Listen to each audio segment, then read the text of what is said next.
Morning everybody, Troy from the Do-It-Yourself World and the Off-Grid Project. This is Monday morning. You may notice it's dark and dreary out there. Weatherman said it was going to be sunny and 63 today, and right now it's 43 and dark and rainy.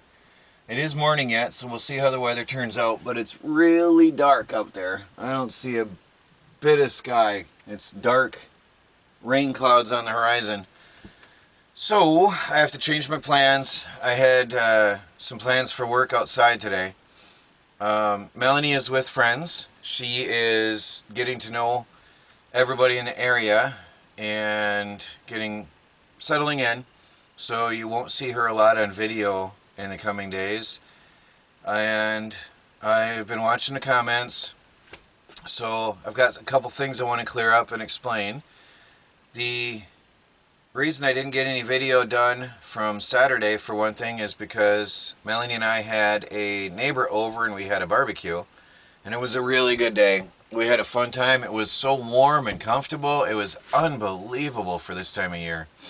It was I think it was like 63 degrees, but it felt like 70 and sometimes warmer in the sun. And when the breeze died down, it was just almost too hot. And it was just awesome. We were loving it. So my friend didn't want to be on video, so we just didn't do any video recording Saturday. But we had a great time.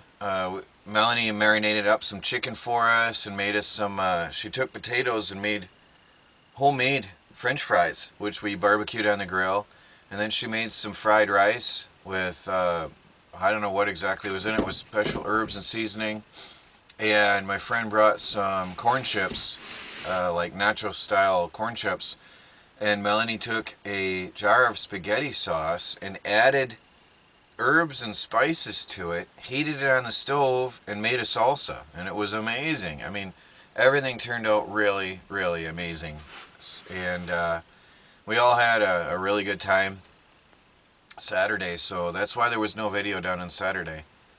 Melanie is up in an apartment. And although we did, many of you saw I had a ring on for a couple days there. Well, we had our civil wedding, and we did that so that we can get our paperwork rolling right away, because the pastor from our church is not ordained in America. Therefore, we have to have a separate civil wedding from a church wedding, which is very common. I didn't know anything about weddings before, but I've learned now that that's very common with some churches, because if the government doesn't recognize your pastor, you have to do the government wedding and then the church wedding. And of course, many churches don't consider you actually married until the church wedding. So generally you have the two on the same day, or one just before the other. But in our situation, where we have still a ton of paperwork to do, Melanie's here in America, but it's going to take up to 10 years for her to become a citizen. It can go in 4 years, and it can take up to 10 years. And thousands of dollars. It's the government really gets their cut. So there's a lot more to go. So we had our civil wedding early so that we can file the other paperwork. And so that explains. I'm not wearing a ring. We wore it for a couple days because it felt really good, and we actually didn't want to take them off, but we are still going through with plans. Melanie's in an apartment and separate from me, and we will consider ourselves married after the church wedding. And we understand, and really it makes it hard because we understand many people only have a civil wedding, period, and then live their lives happily ever after, and that's what made it hard for us. We didn't want to take off the rings, and for all intents and purposes, that is for some considered married. But we want to have a beautiful, real church wedding for her, and that doesn't have to be a costly thing. We have a venue, and it's free, and it's quite beautiful, and everybody's going to contribute something and help decorate the place. Everybody has their own skills. The cake will be made by a friend who's going to help us out. So everything's going to be coming together really nice and affordably. So it's going to be a beautiful wedding, but it doesn't have to cost a lot. But I want Melanie to have a real and proper beautiful wedding. And the civil wedding was not the most beautiful situation anyway, because it ended up we did it up in the stairwell on a landing. There was a beautiful glass mosaic window, and the idea was it would have been really, really beautiful there. But in the end, we recorded it, but in the end, all the sounds from downstairs, which we didn't really hear with our ears, drifted up and drowned out the recording totally. So nothing came out on that at all. So I'm really happy we weren't going to consider that our big wedding, because we were recording against a white sunny backdrop, and the audio from downstairs just washed it out. So I want her to have a really nice church wedding. So I hope people understand. I've seen a lot of congratulations, and I want to say thank you, but again, we're still going to live as not married until the actual church date, which is March 26th. We do have the date, and we're sticking with it. That's in, what is it now, 12 days or something like that, 13 days, we will have our church wedding. And then we're hoping to have a honeymoon, but it's definitely not going to be anywhere nearby, because New York is, it would be cheaper to go to Michigan it would be cheaper to drive to Michigan and back and have a honeymoon there than it would be to have a one night in a hotel here in New York. That's crazy, but that is how it is. So they won't be local if we do manage to swing it. But we're just going to have a budget trip, drive the car somewhere. The car, a lot of questions about the car. My parents bought us the truck as a wedding gift, and I want to say thank you guys very much. I love it. Melanie loves it. It's a beautiful truck, and it runs very, very well. Very efficient. 18 miles to the gallon at 70 miles an hour is really good for a truck, especially that old. My parents are going to bring the car back here. I haven't left the car. I haven't abandoned the car. There's nothing wrong with the car. I love that car. But they're going to drive it here at Easter weekend to join us, and then I'll be reunited with the car. So hopefully that explains that thing. I think that covers everything. You won't be seeing Melanie much here in the next, until after we're properly married. I still have those little green men running around trying to cause us trouble, and there are some paperwork issues we're clearing up before Melanie will really be on video much. And I'm sure a lot of you can put two and two together and understand why. So please bear with us and understand that until we're actually wearing the rings full time and living together under one roof and working together daily, I am not going to have her on video much for our own protection. I'll explain everything after the wedding, because right now there are people still trying to cause us harm. Got big plans for the week. Oh, the maple syrup season. Yeah, today was going to be maple season, but I'll take you out later today, and I'm going to show you. The maple season is officially over. Typically the maple syrup season starts around the last week of February, goes through the whole month of March, and on into the first week of Easter. You got between 4 and 6 weeks of maple syrup season. And this year, the weather was really unusually warm, which was great. I mean, I was able to work all year outdoors, and I love it. But what it did was messed up the season. So people around here started tapping in the beginning of February, which was 1 month ahead of normal. And I tapped, I think, on the second week of February.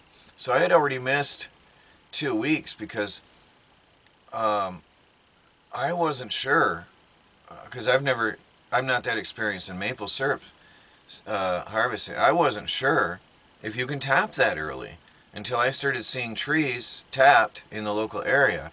So I tapped 2 days after some of the local people tapped. And so I was right on track with them. But we only had a 2-week window this year because last week has been warm. I didn't get any sap. I'm looking right now. I did not get any sap last week. I'm checking my buckets. I can see them from the window. I've got this much in a 1-gallon jug in a week. That's it. I've got nothing at all. So what happens is, for the maple sap to flow, you want warm days above freezing and cold nights below freezing. And we only had like a week and a half of that, give or take, with some warm nights in that period. So the sap didn't flow as much as it normally would have. And then I had tapped the same amount of trees I had last year. I was really going to go big this year. And I ordered 500 feet of tubing, actual maple syrup tapping tubing. And that didn't arrive until a week and a half after I ordered it. Now, we have a week and a half window this year out of normally 6 weeks. My tubing didn't arrive essentially until after the weather warmed up. So right now we have warm days and warm nights, and there's no sap flow. So it was a very unusual weather pattern this year. It was very unusual season. I'm sure that's going to cause the maple syrup prices to skyrocket this year, which won't affect Melanie and me because I have a large reserve from last year. But sorry to say that I won't be selling any syrup this year. I think I have a pint from my harvest this year. Only because, like I said, I didn't have enough trees tapped because the tubing came in too late, and we just didn't have that many cold nights.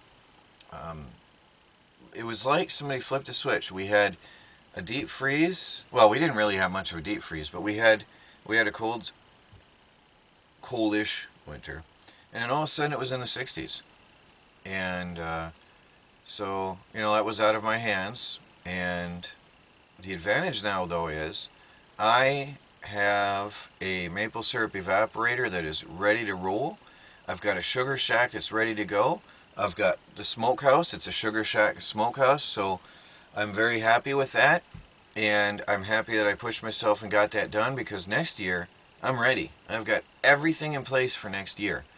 I'm going to, in the next days and weeks here, I'm going to continue refining the sugar shack. I'm going to put cross bracing up in the top and in the walls and in the up by the roof. I'm going to put cross bracing in the corners, like in an angle, and that'll help really stabilize that. And sometime whenever I get the metal, I'm going to put metal roofing on that thing because a friend of mine has an abundance of metal roofing that he's going to get, and hopefully he'll be able to provide that for me. We'll work some kind of a deal because we're always bartering. And then the sidewalls, I'll eventually put siding on them when I find something appropriate. And I'll have a proper smokehouse and sugar shack out there. Really good. And then I'll put shelving out there, and I can hang my utensils and all my equipment, and it can stay there throughout the season. And I think the stainless steel pans, if they don't, generally they have a hole in one corner, so you can hang them from hooks. And what I'm going to do is, if they don't have a hole, I'm going to put a hole in the corner. I'm going to hang them all from hooks suspended from ropes so that no critters can get to them and filth them up. That nothing will be able to dirty them up. And they'll be ready for next year. All I have to do is take them out, sterilize them, and ready to roll for next season. So I'm also going to work on the refining of the sap. So the little bit that I've got, I'm just going to experiment this year. The sap that I'm working with, and that I've got it boiled mostly down, but I'm going to experiment to perfect my system for next year. Then next year, Melanie will be here, and we can really, really tap these trees full blast. And I'm going to mark a whole mess of trees this year with Melanie, and we'll go into full production next year. So it takes time. Everything takes time. It's a learning process. I started out with no knowledge at all of maple syrup a couple of years ago, and no idea of anything, no idea what I was doing. And now I think next year I'll be ready to go. So I've got everything I need. Everything is in place. I've got 100 taps that I had ordered last year. I've got 500 feet of tubing that I got this year. Sadly, it didn't come in time, but hey, I'm ready to go now for next year. So, because it's raining out, today I think what I'm going to do is start gutting out that meadow. So let's take you outside and show you what I've got planned out there. And the trees are budding already. It's really weird. That shouldn't happen until mid-April, according to what I'm familiar with in this area. So we are exactly 30 days early this year, which threw off the whole maple industry, I think. Those who are really knowledgeable probably tapped in early February. But like I said, the ones that are around here, I didn't see them tap until 2 days before I did. I took that as an indicator to, like, go now. My sister back in Michigan had tapped last year, and she missed the season this year. There really was no season, and around there in Michigan, they're saying that they didn't have a season this year. So there was a beneficial side to the warm weather because you were able to keep working, but there was a not so beneficial side for the maple harvest. So anyway, we move forward and we keep on going, and let me show you what's going on outside today. It's raining right now, actually. See if that'll focus. I can't see. The light is weird, so I can't see what I'm looking at. The trees are budding out already, a month early. So that's the end of the maple season. That's it. I might get a little bit more because the maple trees themselves, I'll have to check. I don't know why the camera doesn't want to focus today. Hello? Todd? There we go. The maple trees themselves, I'll have to really look up close, but when they bud, that's it. Now today, in between, it's cold and rainy, but today my goal is to take out, oops, let me zoom back out, sorry. I want to take out all of this fencing around the garden, and there's two reasons for this. It's got dual purpose. I want to be able to drive my truck through this front area here because I'm going to move that camper over to the tents, and to do that I've got to move the chicken coops, which I want to do anyway. So the bantams are going to be moved, and I'll clean up this entire area. I want this whole place spotless and cleaned up. The bantams will be moved, and I've got a new chicken coop for them, a nicer looking, it's a rabbit hutch that I'll be using for the bantams. So I'm going to build them a proper home out in the woods over here, and then I'm going to clean out this entire meadow. Everything in the meadow here is coming out, everything, and we'll have a very nice looking yard this year. So when you look out the window, you just see clean and beauty and the gardens. So today the project will be just stripping this down, completely gutting this out and stripping it down. The electric fence will stay up until after I move the chickens and set up new electric fence around where the chickens are going to be. And then once I have that established and the new chicken coop done, I'll move them. So a lot going to go on now. And is that bird? Some of the birds are getting out. This chicken fence is no good, and I've got to really rebuild. Actually, a chicken just casually walked right on out. Did she? Yeah, they're bullying their way through. She just walked right on over. Get back in there. Go on. Get back in there. There you go. See, they're bullying their way through and just casually walking out. They don't really care about getting out much, but the fence is taking a beating this year with the people who would beat it down, and I just never really managed to get it built up properly again. It's a mess. So it's time to rebuild properly. It's time to redo everything. This year is going to be a year of cleaning up and rebuilding and improving the homestead entirely, which means all new chicken fence. I have a roll left over, spare, and it's going to be all new chicken fence and a new chicken coop and new gardens and a clean, beautiful yard. And Melanie and I, we're going to mulch this garden area with all the leaves before it starts to grow. I'll get rid of these ripped up tarps and shredded pieces of garbage, mulch this area heavily with all the leaves in the field or in the forest, and we'll have a good year this year and a beautiful yard. Everything will be out of here. So that's what I'm going to do today. So I'm going to get in and get this video live so you can watch, see what's going on, and then get to work.